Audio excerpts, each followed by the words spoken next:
Hello बच्चों, आज हम क्लास 7th की हिंदी के पाठ्य पुस्तक वसंत भाग 2 का चैप्टर 11 नीलकंठ करेंगे, जिसकी लेखिका हैं महादेवी वर्मा।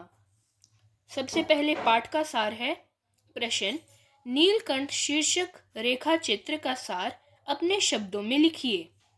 उत्तर: नीलकंठ लेखिका महादेवी वर्मा द्वारा लिखा गया एक प्रसिद्ध रेखा चित्र है। इस रेखा चित्र में महादेवी वर्मा के जीव जंतुओं के प्रति प्रेम और लगाव के बारे में बताया गया है। उनके चिड़ियाखाने के पक्षी एवं जानवर इस प्रकार मिलजुल कर रहते थे मानो वे सब एक परिवार के सदस्य हैं। नीलकंठ रेखा चित्र में नीलकंठ नामक मोर के जीवन का वर्णन किया गया है।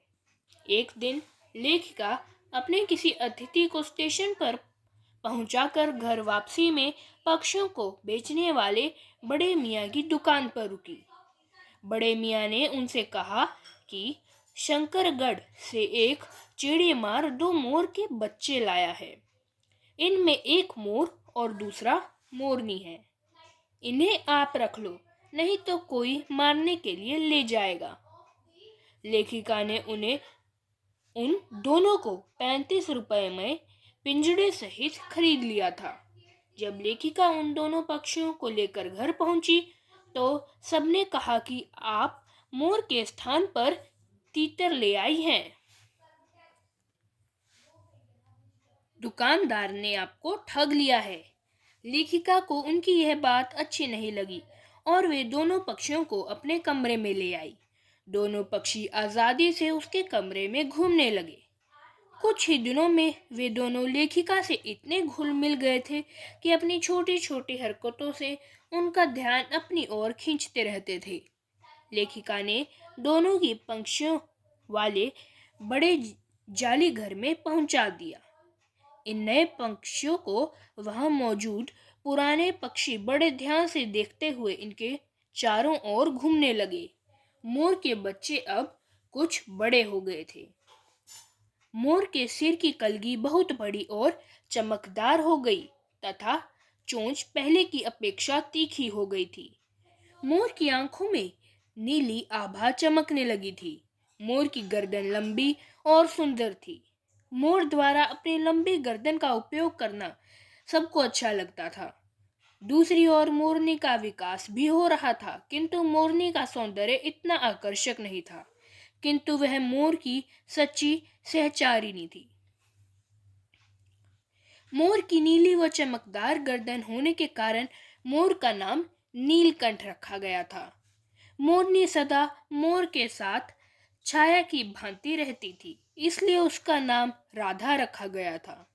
देखते ही देखते मोर जवान हो गया और वह लेखिका के चिड़ियाघर का स्वामी बन गया था। चिड़ियाघर के सभी पक्षी उसकी देखरेख में काम करते थे। जब कोई पक्षी मोर की बात नहीं मानता था तब मोर उसे अपनी चोंच के प्रहार से दंड देता था। मोर सभी पक्षियों से स्नेह करता था तथा सबकी रक्षा भी करता था। एक बार एक सांप ने खरगोश के बच्चे को पकड़ लिया था तथा उसे निगलने का प्रयास करने लगा। खरगोश के बच्चे की धीमी आवाज को भी मोर के तेज कानों ने सुन लिया। उसने तुरंत सांप के फन को अपने पंजों में दबोचकर उस पर अपनी तेज चोंच के प्रहार से सांप को घायल करके खरगोश के बच्चे को उसके मुंह से निकाल दिया। बाहर निकलते ही खरगोश का बच्चा बेहोश हो गया। नीलकंठ ने सांप के टुकड़े टुकड़े कर डाले। यद्यपि मोरनी ने मोर की कोई सहायता नहीं की, किंतु उसने अपनी केका ध्वनि से पूरे घर में इस घटना की सूचना दे दी। जब तक घर के लोग वहां पहुंचे तब तक सांप मर चुका था। नीलकंठ खरगोश के बच्चे को अपने पंखों से गर्मी पहुंचा रहा था। नीलकंठ उस रात खरगोश के बच्चे के पास ही बैठा रहा था।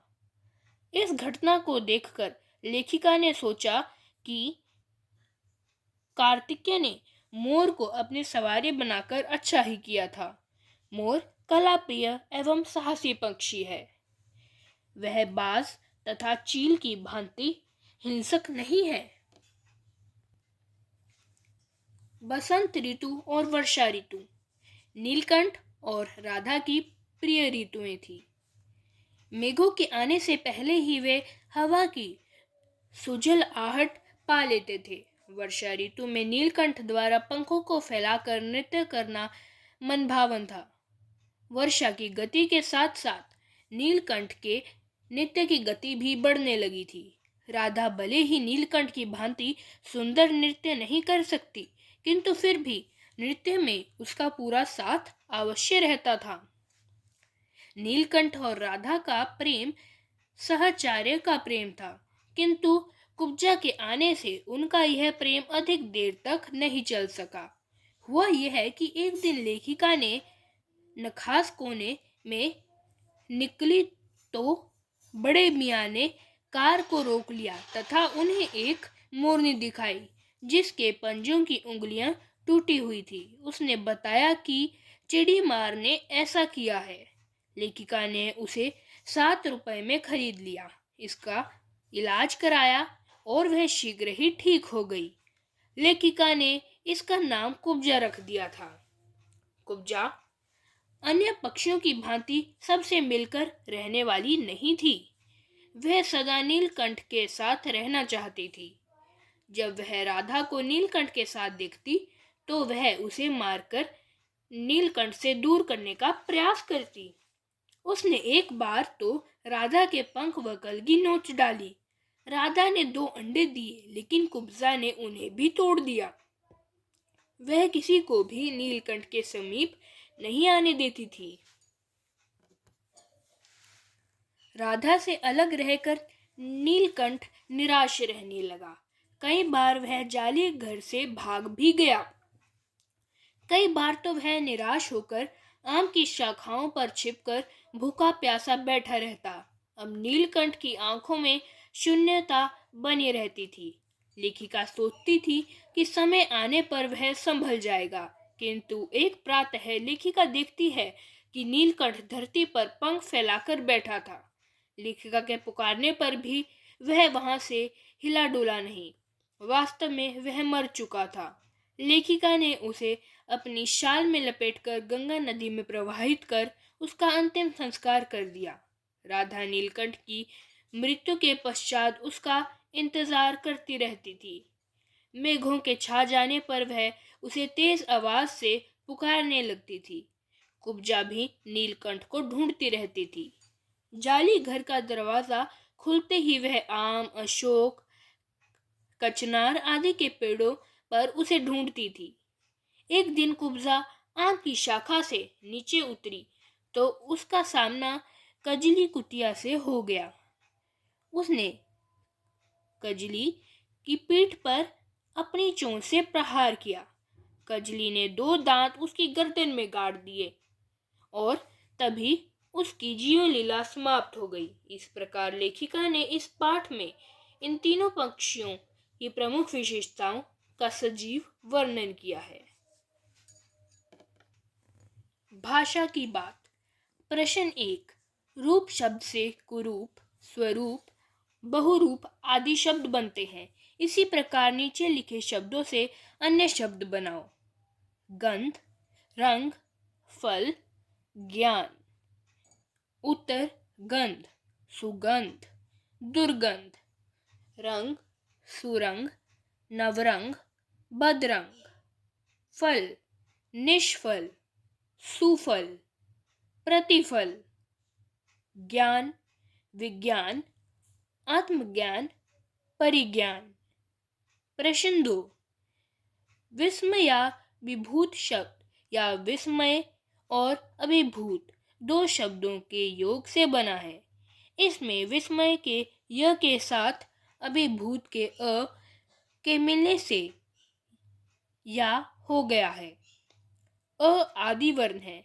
ये सभी वर्ण ध्वनियां में व्याप्त हैं। व्यंजन वर्ण में इसके योग को स्पष्ट रूप से देखा जा सकता है, जैसे क हलंत प्लस आ इज इक्वल टू क इत्यादि। अ की मात्रा के चिन्ह से आप परिचित हैं। अ की भांति किसी शब्द में आ के भी जुड़ने से आकार की मात्रा ही लगती है, जैसे मंडल प्लस आकार, मंडलाकार। मंडल और आकार की संधि करने पर या जोड़ने पर मंडलाकार शब्द बनता है और मंडलाकार शब्द का विग्रह तोड़ने पर मंडल और आकार दोनों अलग अलग होते हैं। नीचे दिए गए शब्दों का संधि विग्रह कीजिए। विग्रह और संधि। संधि नील प्लस आप, उत्तर नीलाभ। नव प्लस आगंतुक, नवागंतुक। सिंहासन, सिंह प्लस आसन। मेघाच्छन्न, मेघ जमा आच्छन्न। धन्यवाद।